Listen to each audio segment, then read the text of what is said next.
Biglang kambyo mga kababayan yung Department of National Defense, pati yung Armed Forces sa issue ng destabilization plot or sabi, planong kudita sa ating Pangulong BBM. BBM. Nag-iba ng tono. Bakit niya Mr. Maravillas? Ito yung balita ngayon. Just in. Sabi ni National Security Advisor Eduardo Anyo, wala man na niyang destabilization plot. Ito pong si Anyo, dati itong official noon ni Maudigs. Mr. President, kausapin po ninyong masinsinan si General Browner. Kailangan first-hand information po yung makuha po ninyo. Kasi si General Browner yung unang nagsabi. Pero ngayon, sinasabi, misquoted man lang niya ng media. Baka may naglalaro na sa hierarchy. Ito ngayon yung balita. Sabi sa Inquirer ngayon, Armed Forces of the Philippines, no destabilization plot, but plans to upset peace.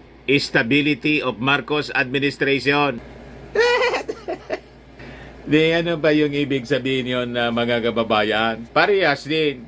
But before ko mga kababayan ibigay sa inyo yung kompletong istorya, click subscribe muna dito sa ating YouTube channel and hit the notification bell para lagi po kayong updated sa mga kaganapan dito sa ating bansa. Like and share na rin po ninyo ng ating video. At huwag na rin po ninyo mga kababayan na skip yung ating mga commercial ads para tuloy-tuloy ang pag-unlad ng bagong Pilipinas. Biglang bago ng tono mga kababayan at nasisi pa yung media. Itinuro mga kababayan bigla yung media kasi misquoted lang daw si General Browner. Paano misquoted po si General Browner na yung statement po ni General Browner recorded po. Yung pinarinig ko po sa inyo, yan mismo yung sabi ni General Browner, recorded siya po. Yung pinarinig ko sa inyo, sabi ni General Browner, marami po tayong naririnig ngayon na mga masasabi nating mga destabilization efforts. May mga nagsasabi na dapat palitan ang ating Pangulo dahil sa maraming rason. May mga nagsasabi na dapat ay magkaroon ulit ng kudita. And sadly, some of them were former officers of the Armed Forces of the Philippines at nakausap ko yung iba sa kanila. Sabi ko sa kanila, Sir, you have the right to do that because we are in a democracy. But please, do not involve the active personnel of the Armed Forces of the Philippines. Yan po yung sabi ni General Browner, Chief of Staff ng Armed Forces of the Philippines at the Joint Chains of Command and Chief of Office Ceremony sa Camp Navarro, Zamboanga City. Kahapon po. Iba kayong mga nag-usap-usap po o nakausap ni General Browner, mga barkada ni General Anyo. Ibinulgar mga kababayan ni General Browner, yung mga baka yung nakausap po, mga barkada ni Secretary Anyo, National Security Advisor, na mga retired general, na baka mga dati niyang kasama noong panahon ni Maudigs. Anang gagatong po, pakinggan ninyo yung programa po doon sa Gikan sa China. Di ba? May mga parinig po yung sinasabi natin na it is short of calling calling for a coup plot. Di ba? Nananawagan na lalo yung atake laban kay Martin Romualdez. Nanawagan nga po yon na barkada ni Xi Jinping na wag na daw magbayad ng buwis. At saka ipa-auditan niya. Sa kanya, nananawagan niya ako sa ating armed forces. Pati niya sa mga polis na tumulong. You see? Kaya Mr. President, I think kailangan kausapin po ninyo ng masinsinan si General Browner. Kasi ngayon, conflicting na yung statement. Tinuturo na ngayon yung media, misquoted daw po si General Browner. Pakinggan ninyo yung statement mismo. Doon sa change of command sa Camp Navarro sa Zamboanga City, mas maganda na kausapin ninyo si General Browner. Kasi iba na yung sinasabi ngayon. Pero hindi man po si General Browner yung nagbago. Ang nagsasabi ngayon, si Anyo. Yan po ang sabi ni Anyo. National Security Advisor Eduardo Anyo says there is no destabilization plot against the government, Anya. Adds Armed Forces General Chief General Romeo Browner was misquoted lang, Anya, or misinterpreted by the media while he was talking to the troops. There is no destabilization plot movement against the government. The security sector shall remain to be vigilant and ready to take immediate action against any sinister group that will undermine our national security. Sabi po ni Anyo sa interview ng Philippine Star. And doon pa lang sa statement po ni General Anyo, ni Secretary Anyo, conflicting din. Bakit naman magiging vigilant? Wala man destabilization. Di ba?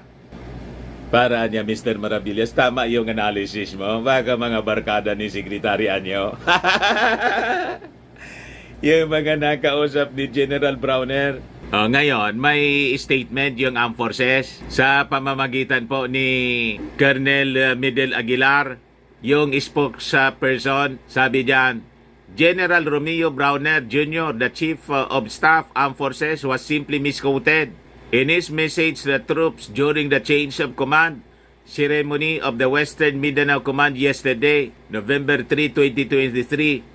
He merely mentioned the reported efforts by certain individuals to upset peace and stability that the country is enjoying right now under the leadership of President Ferdinand R. Marcos Jr.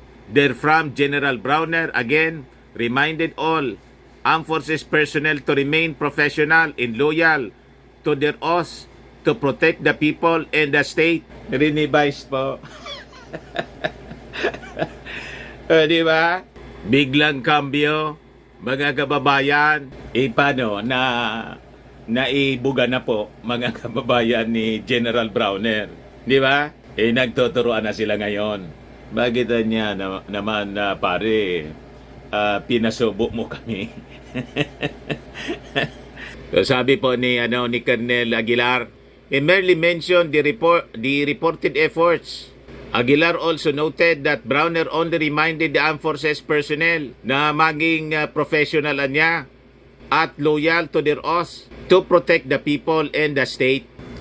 During her speech in the ceremony, Browner urged the active personnel of the Armed Forces not to join the movement led by retired officials as there have been efforts to recruit from among the ranks. So malinaw po na may destabilization kasi may efforts nga po na mag-recruit.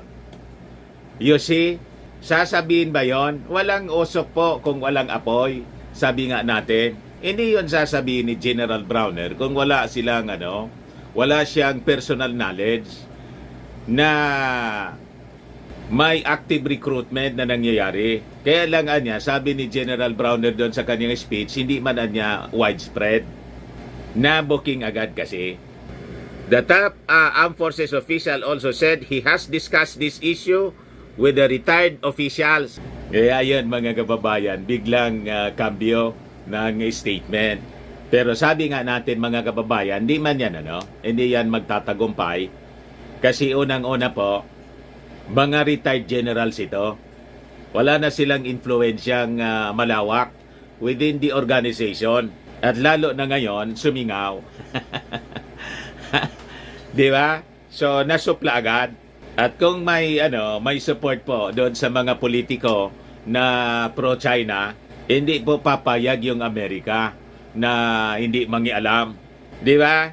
Barkada ng ating Pangulong Bongbong Marcos ngayon yung Amerika plus yung Japan. Bumisita yung Japanese Prime Minister. And our president, mga kababayan, has a popular support galing sa ating mga mamamayang Pilipino. Hindi papayag po yung 31 million voters ng ating Pangulong Bongbong. Tama pa? Nagmamadali po yung mga yung mga ganid sa posisyon. Gustong iupo si Inday siguro. Di ba? Di kaya niya Mr. Maravillas nakikipag-usap yung original member ng bandang The Platters. Malamang. Magbabarkada sila eh. Ayan man lang po. Baka lang gusto ninyo po itong itry. Firmax Firming and Lifting Cream. Pinapay po sa mga pulses in affected area. Mainam po sa paninigas ng mga kaso-kasoan.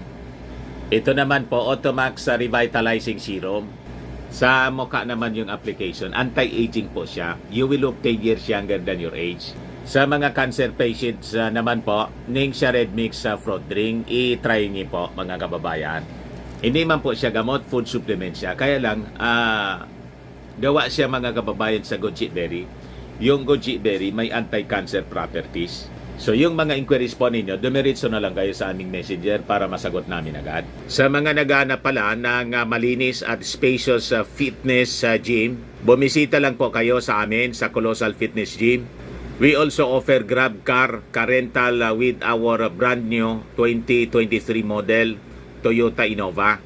Also accept bookings for those who are planning to travel via PAL and Cebu Pacific. And bills payment po for Meralco Bills, PLDT, etc. Ang Colossal Fitness Gym is located at 3rd floor, Security Bank Building, Lanco Business Park, Legazpi City.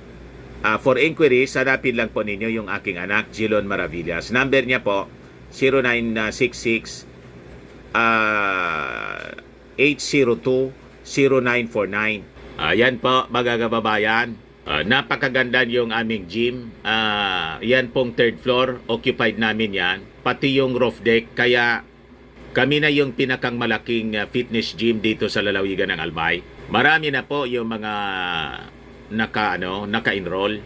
Ayan po, mga kababayan, di ba napakalinis? Yan naman po yung aming Grab car rental, Padangat car rental. Brand new Toyota Innova para comfortable kayo.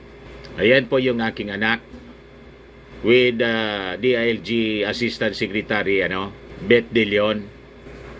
Yan po. Di ba napakaganda? Yan po mga kababayan. Ayan man lang po. Ako po si Dante Maravillas. Bye-bye. God bless.